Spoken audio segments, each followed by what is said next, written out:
తిరుపతి జిల్లా తిరుమలకుప్పంలో ఉద్రిక్తత నెలకొంది. స్టోన్ గ్రావెల్ క్వారీ వద్దంటూ తిరుమలకుప్పం గ్రామస్తులు నిరసన చేపట్టారు. రెవెన్యూ మైన్స్ అధికారులు వచ్చే వరకు ఆందోళన విరమించేది లేదని గ్రామస్తులు చెప్తున్నారు. పగలు రాత్రి తేడా లేకుండా క్వారీ నిర్వహిస్తున్నారని గ్రామస్తులు ఆగ్రహం వ్యక్తం చేస్తున్నారు.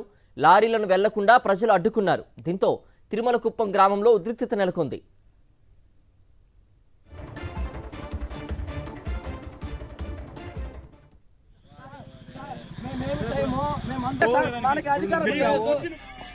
మేము గ్రామస్తులు ప్రతి ఒక్కరూ ఎన్నోసార్లు టిప్పుల వాళ్ళతో మాట్లాడడం జరిగింది.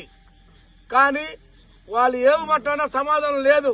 అతి వేగంతో పోయిన వల్ల ఈ రోజు ఒక పిల్లవాడు బండి ఆపి అడిగితే సమాధానం లేదు. బండి తట్టేసి వెళ్లిపోయారు. అతను ప్రాణాపాయ స్థాయిలో ఉన్నాడు. హాస్పిటల్లో ఉన్నాడు. కాపాడే దిక్కు లేదు.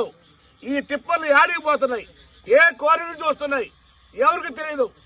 ఫస్ట్ ఒక అతన్ని గుద్దేసినాడు. దాన్ని ఆపేదానికి పోయిన వ్యక్తిని కూడా కొట్టేసి ఆ లారీ అనేది వెళ్లిపోయింది. ప్రజెంట్ అయితే లారీ లేదు.